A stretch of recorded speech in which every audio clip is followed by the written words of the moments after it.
دا څو درد د عضلو څخه راځي کې د اعصابو څخه؟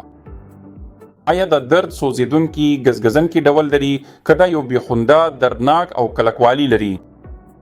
دا ډیر مهمه ده چې تاسو پوه شئ چې ستاسو درد د عضلو د ستنځې له امله دی که د عصبي ستنځې له امله.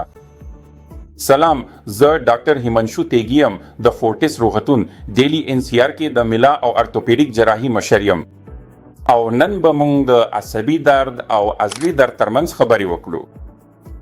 نو د عضلاتو درد څه شی دي؟ راځئ چې له دې سره پیل وکړو.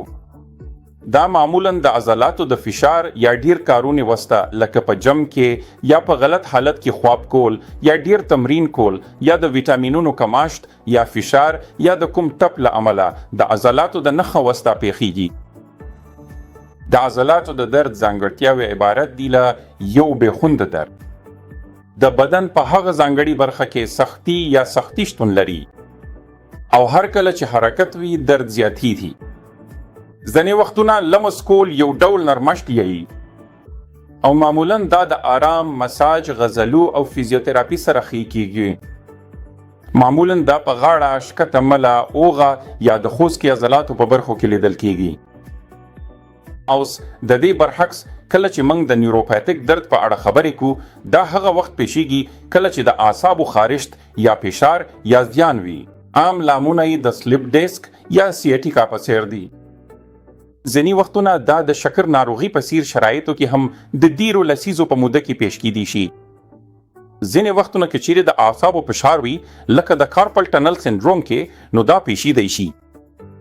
په نورو د ملا د ستنې ستونزو کې لکه د لمبر کانال تنګوالی یا د غاړۍ د ډیسک ښویدل کې هم دا پیښیدا شي.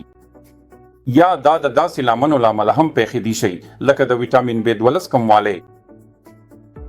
اوس د نیوروپاتیک درد ځانګړتیاوې دا دي چې دا یو ډول سوځیدونکي احساس یا د برېښنا شاک ته ورته احساس وي.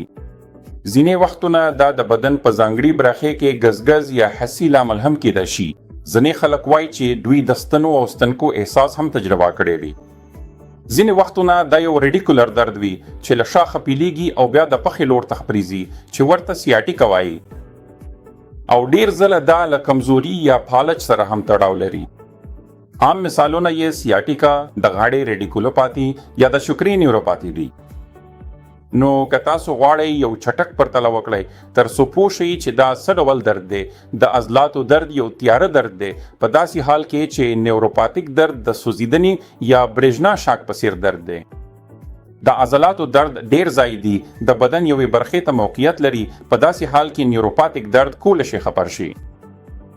د عضلاتو درد کولی شي په عضلاتو کې د سختوالي لامل شي. په داسې حال کې نیوروپاتیک درد د زنګ وهلو یا بې حسي لامل کیږي. د عضلاتو درد د آرام، مساج او فیزیوتراپي سره ښه کیږي او د نیوروپاتیک درد دا ممکن د هر څه سره سره دوام وکړي. دا ممکن د اعصابو ځانګړي درملو ته اړتیا ولري. او د عضلاتو درد معمولا د عضلاتو حرکت سره زیاتیږي په داسې حال کې چې نیوروپاتیک درد دا د حرکت سره تړاو نه لري.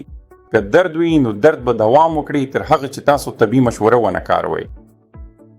نو د هر ډول درد لپاره کله چې تاسو باید ډاکټر ته مراجعه وکړئ دا هم مهمه ده. که چیرې درد لا 48 ساعتونو خزیات شدید یا دوامدار وي، که چیرې د بدن په یوه ځانګړې برخه کې بې حسي یا کمزوري وي یا په تک چې ستونزه وي یا کې درد په لاس یا پښه کې خپریږي یا کې چیرې د حرکت یا ادرار کولو کې کومه ستونزه وي، نو سم تشخیص د سمې درملنې په لور لومړی ګام دی. نو دوامدار درد له پامه مه غورځوئ.